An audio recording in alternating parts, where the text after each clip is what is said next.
सभी दोस्तों को नमस्कार। आगे मैं प्रेमचंद के नाटककार के रूप में प्रेमचंद विषय पर बोलने जा रही हूँ। विश्व विजेता हिंदी कथाकार प्रेमचंद जी ने नाटक साहित्य में भी अपनी लेखनी चलाई है। संग्राम, करबला और प्रेम की वेदी प्रेमचंद जी के मौलिक हिंदी नाटक हैं। संग्राम प्रेमचंद जी का प्रथम हिंदी नाटक है, जिसकी रचना सन 1923 में हुई है। किसानों और जमींदारों के जीवन चरित्र के आधार पर लिखे गए इस नाटक में उन्हीं की समस्याओं का विश्लेषण किया गया है। नाटक का कथानक हलधर नामक एक साधारण किसान की पत्नी राजेश्वरी के प्रति जमींदार सबल सिंह की आसक्ति पर आधारित है। प्रेमचंद जी ने इस नाटक में उन सारी समस्याओं को समेट लिया है जिनका चित्रण प्रेमाश्रम उपन्यास में लिया गया था। जमींदारों के अत्याचार एवं लालसा, किसानों के शोषण और व्यथा, पुलिसों के अनाचार एवं अधर्म, नारियों के अंधविश्वास, धर्मांधता, नारी के प्रति आसक्ति के दुष्परिणाम आदि अनेक समस्याएं इस नाटक के द्वारा उठाई गई हैं। बाबा चेतन सिंह नामक पात्र के माध्यम से प्रेमचंद जी ने ऐसे कपट सन्यासियों की कलाई खोल दी है जो धर्म के नाम पर नारी का यौन शोषण कर रहा है। इस प्रकार प्रस्तुत नाटक में अनेक सामाजिक समस्याओं की अभिव्यक्ति हुई है जो आज भी हमारे समाज को दूषित कर रही है। करबला नाटक सन 1924 में लिखा गया। इसमें प्रेमचंद जी ने इस्लाम के इतिहास के एक महान संदर्भ को, करबला की लड़ाई को नाटक का विषय बना दिया है।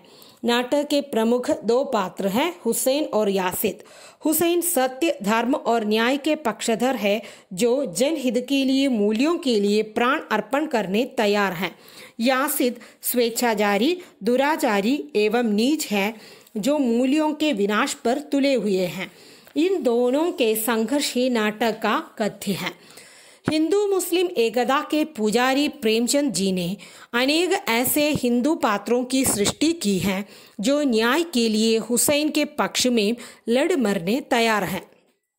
प्रस्तुत नाटक के जरिए प्रेमचंद जी ने सत्य, न्याय और मूल्यों के लिए कुर्बानी का संदेश दिया है। हिंदू मुस्लिम एकता पर बल दिया है। साथ ही साथ ऐसा आदेश भी दिया कि देश की रक्षा के लिए अंग्रेजों के विरुद्ध हिंदू मुस्लिम को एकजुट होकर लड़ना है। उद्देश्य की दृष्टि से यह महत्वपूर्ण नाटक है। अंग और दृश्यों में विभक्त इस नाटक में विषय के अनुकूल अरबी, फारसी शब्दों का बहुल प्रयोग है। प्रेम की वेदी प्रेमचंद जी का अंतिम नाटक है, जिसका प्रकाशन 1934 में हुआ। इसमें प्रेमचंद जी ने जन्नी नामक ईसाई युवती और योगराज नामक हिंदू युवक के प्रेम को प्रेम की क्रिया प्रतिक्रिया के मुख्य विषय के रूप में प्रस्तुत किया है। धर्म और जाति के बीच प्रेम की दुविधा और नारी अस्मिता प्रस्तुत नाटक की मुख्य समस्या है। स्त्री पुरुष समत्व, सामाजिक एवं धार्मिक स्वतंत्रता चाहने वाली, अपने अस्तित्व के लिए लड़ने वाली जेन्नी का चरित्र अत्यंत प्रभावशाली है। कथ्य या विषय की दृष्टि से प्रेमचंद के नाटक सार्थक रहे, लेकिन शिल्प की दृष्टि से सफल नहीं रहे। कथा शिल्पी प्रेमचंद जी ने नाटक रचना में भी औपन्यासिक दृष्टिकोण अपनाया है। इसलिए नाटक की कथावस्तु स्थूल रही है, उसमें नाटकीयता का अभाव रहा। प्रेमचंद जी के कथा साहित्य के पात्र और चरित्र चिरपरिचित एवं चिरस्मरणीय हैं, लेकिन नाटक के अधिकांश पात्र दुर्बल रहे। नाटक के संवाद भी विवरणात्मकता के साथ सक्षम नहीं रहे। रंग सज्जा और अभिनय के निर्देशों पर प्रेमचंद जी ने उतना ध्यान नहीं दिया। फलस्वरूप नाटक मंच पर खेलने लायक नहीं रहे। संग्राम नाटक की भूमिका में प्रेमचंद इस प्रकार लिखते हैं। आजकल नाटक लिखने के लिए संगीत को जानना जरूरी है, कुछ कवित्व शक्ति भी होनी चाहिए। मैं इन दोनों गुणों से वंचित हूँ, पर इस कथा का ढंग ही कुछ ऐसा था, मैं उसे उपन्यास का रूप दे सकता था। इसी पर अनधिकार चेष्टा का मुख्य कारण है। आशा वह सहृदय पाठक मुझे क्षमा प्रदान करेंगे, मुझसे कदाचित फिर ऐसी भूल न होगी। साहित्य के इस क्षेत्र में यह मेरा पहला और अंतिम दुस्साहसपूर्ण पदाक्षेप है। प्रेमचंद का प्रतिनिधि नाटक है संग्राम।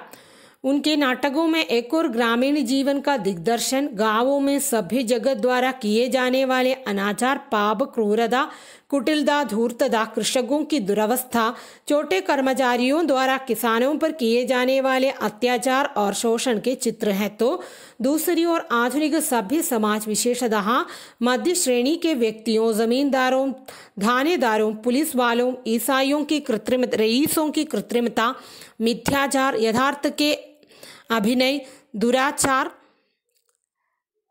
धन लोलुपता के भी चित्रण है। प्रेमचंद ने संग्राम नाटक में कुछ समस्याओं का चित्रण किया है। जमींदारों की लोलुपता, सज्जनता का बहुत दिग्दर्शन, निरंकुशता, पुलिस का भ्रष्टाचार, थानेदारों और सिपाहियों के अत्याचार, लूट, मारपीट, घूस, बेगारलात, किसानों की बेबसी, खोर निर्धनता, गुलामी, दुख और पीड़ा, साधुओं का मायाचार, पाखंड, धूर्तता और धर्मांधता, स्त्रियों में फैली हुई संकुचित वृत्ति, उनका जो अंधविश्वास, पाखंडी साधुओं द्वारा ठगे जाना, काम वासना की चपेट, कलुषित प्रेम की नरकीय अग्निकुंड आदि का चित्रण, व्यक्तियों की जो वासना का चित्रण, धीरे धीरे गांवों में आती हुई जागृति, राष्ट्रीय भावना, अधिकारों की भावना, गांधी जी का प्रभाव, प्राचीन आदर्शों की रक्षा आदि। संग्राम के जो प्रमुख पात्र हलधर, सबल सिंह, कंचन सिंह, राजेश्वरी